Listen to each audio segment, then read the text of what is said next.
Hello everyone, so in this video, let's talk about the Jisoo Life Pro 1S and let's do a proper review. Kasi on our previous one, medyo mabilisan lang yon and on the spot video with my wife. Kasi binitbit niya to when we were traveling. So habang umorder kami sa Burger King, pina-explain ko sa kanya kung ano to. So we don't have the things to check, hindi tayo nakapagpakita ng magandang example. And at the same time, wala tayong anemometer on that trip. So, may nagsasabi pa na bakit ko daw dinidikit to doon sa microphone sa microphone ng camera just to prove na malakas siya. So, wala tayong maayos na gamit that time. Let's do it in this video. Okay? So, let's go. Let's discuss this in detail. So, this is the Jisoo Life Pro 1S. So, made out of aluminum. Kaya medyo hefty siya. Tapos, ang design niya is, ayan, meron tayong blade sa loob, no? Teka, narinig niyo ba yung fan? Okay, pinatay ko muna yung fan. Actually, I'm rendering a video, so medyo maingay, pasensyahan niyo na.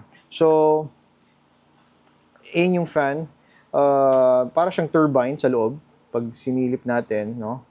Teka, kita ba? Kaya, hopefully, I'll get flashlight para at least makita natin yung blade. Okay, so yan yung blade.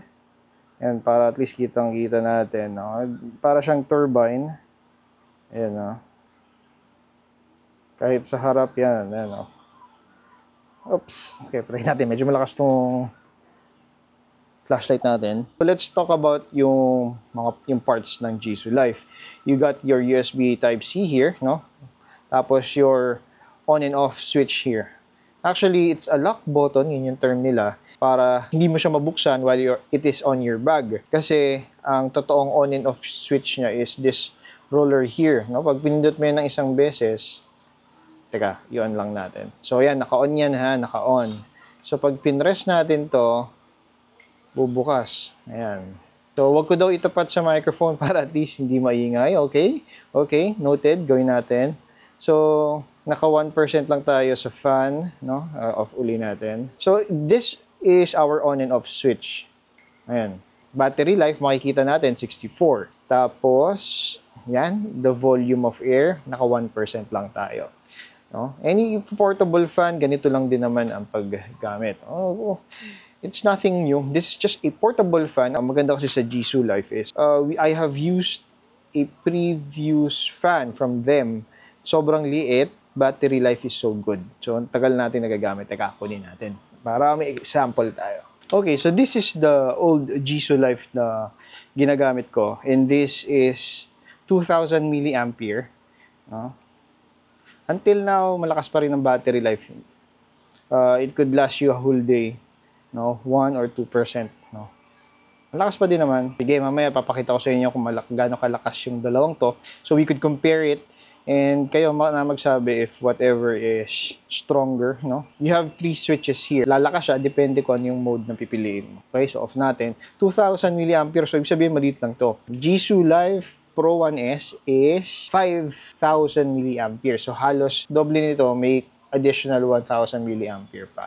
Dahil doon, matagal talaga ang battery life. Siguro if you're just using this in, siguro, typical na gagamitin mo to, nasa around 20% niya, ganyang kalakas, it could last you whole day. Minsan, umabot pa hanggang the next day. So, sobrang tipid niya sa battery. And you could really, kung talagang medyo nagtitipid ka, you could go up to 1%. Malakas pa rin naman ng konti. Kung pagsamahin natin yung dalawa, yung 1% nitong Jisoo Life, nito, ang 1% niya, kasi sa feeling lang to ha, hindi pa to, wala pa tayong anemometer. So, wait ha. Siguro 2% na nitong Jisoo Life na luma ko, no? So, 1% pa lang yan. So, kung ititry ko pa,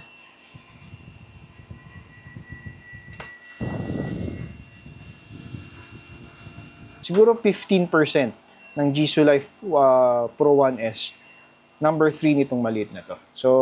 So yun, at least na-compare natin yung lakas ng buga ng hangin. No? Sabi nga ni Sense YelTV, no? Nababad trip siya kasi nga daw, ba't ko tinatapat yung camera sa camera yung fan, sige, okay.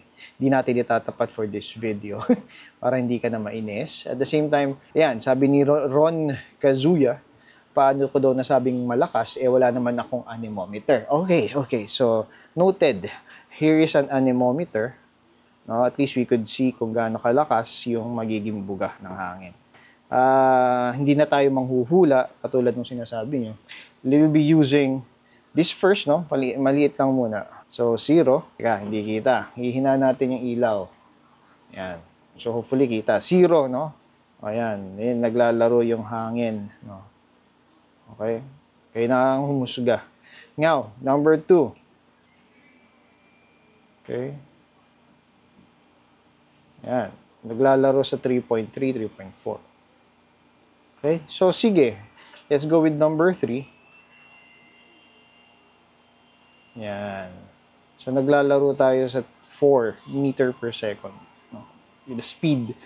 No? That is this Jisoo Life na luma. So, let's try the Jisoo Life. Let's go with 1%. Okay? So, naglalaro na agad tayo sa 3.5. No, 4 pa nga eh. Okay? 4 meter per second. No? 3.6. So, depende pa kung saktong-sakto, no? So, yan. Naglalaro tayo sa ganong amount. 3.6 to 4, no? Let's go with 10%. 10%. Okay? Naglalaro tayo sa 4.3. 4.2, 4.3. No? Ayan, speed. Let's go with 20.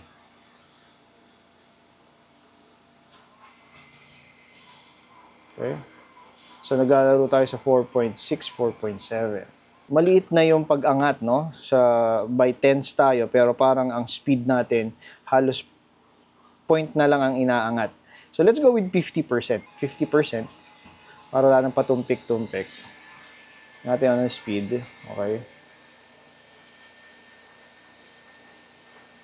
6.1, 6.2, 6.1, 6.2. Let's go with 75. 75. Okay. Naglalaro tayo sa 7.4, 7.5. Medyo tumutunog na rin yung anemometer. 7.7, yan. Naglalaro dyan. Okay. Last. Go tayo sa 100%. 100%.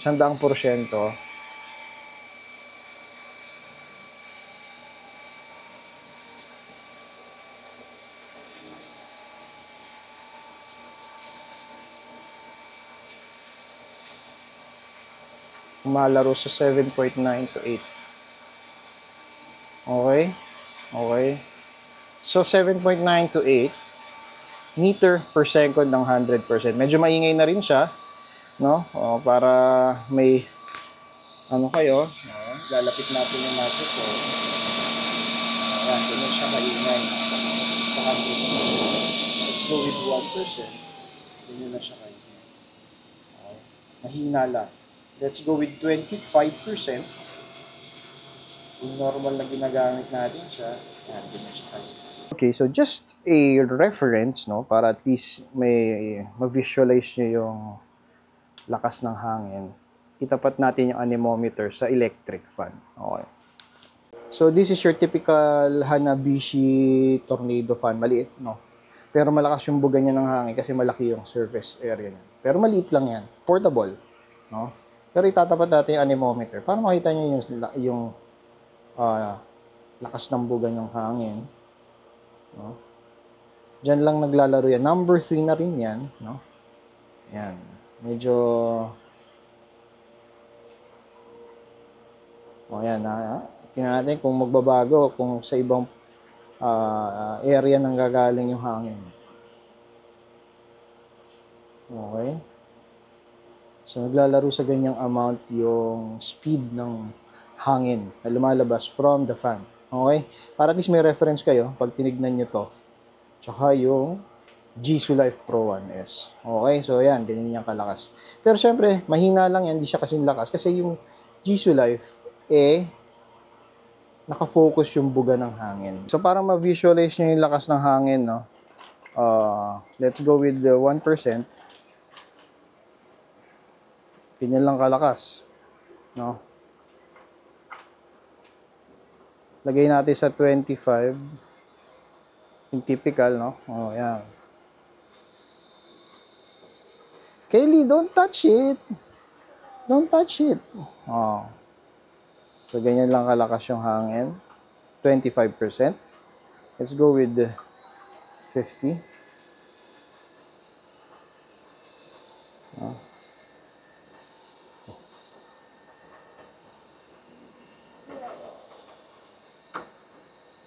100.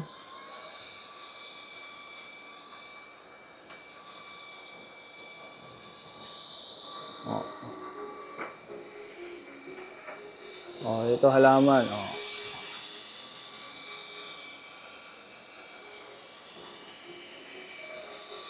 Okay, 100%. Ano pa pwede nating tapatan?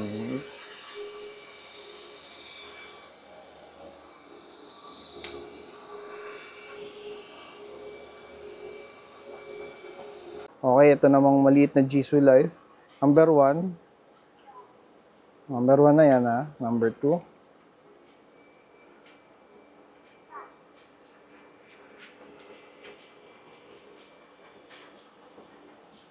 Number 3. Okay. Tapat natin dito sa halaman. Sa mga papel. Yan. Ganyan lang kalakas ang number 3. Okay? 100%.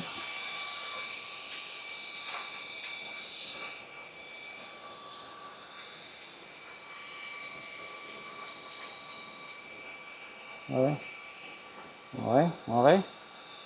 So, ganyan siya kalakas.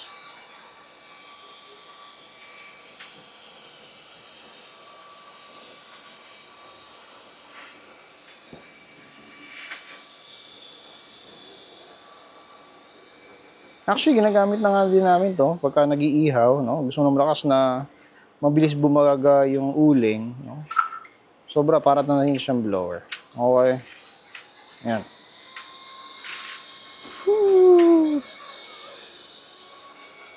So that is the Jisoo Life Pro 1S, and hopefully this video showed you if it's really worth it, no, na bilhin on your as your portable fan. Ang maganda lang kasi talaga sa kanya, no? This is not a biased opinion. Kasi ginagamit talaga ng misis ko to every time we travel, lalo kung medyo malayuan yung biyahe. Sobrang gamit na gamit siya, lalo kung sobrang init. Kasi nga, focus yung buga ng hangin, malakas, no? Pag winahan na 100% mo. Tapos tumatagal siya, more than siguro 2 to 3 hours na biyahe, hindi mauubos yung battery mo pag ginamit mo to. And at the same time, if you're, yun nga, sobrang tirik ang araw, usually, lalagay mo to sa damit mo, no? Ng ganito. Ayan. So, nakakatulong siya na mapalamig yung katawan mo, lalo kung nabilad ka sa araw, no? To lower down your temperature. So, sobrang sulit, gamit na gamit. And if I'm not mistaken, parang Jisoo Life is also making some cheaper version nung may mas maliit kasi ito na may mas compact pa dito na version, yung manipis yung pinaka-blower niya. Pero sobrang expensive, parang times 2 ng price nito.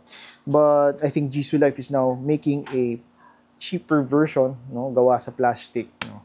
So, you could also check that. Hopefully, nakatulong tong video na to para maliwanagan tayong lahat kung gaano kalakas ang hangin nito, na hindi lang hula-hula. So, ito, gumamit talaga tayo ng anemometer to check yung speed of the fan. Okay, so we will end the video here. Hope to see you in the next one. Ingat!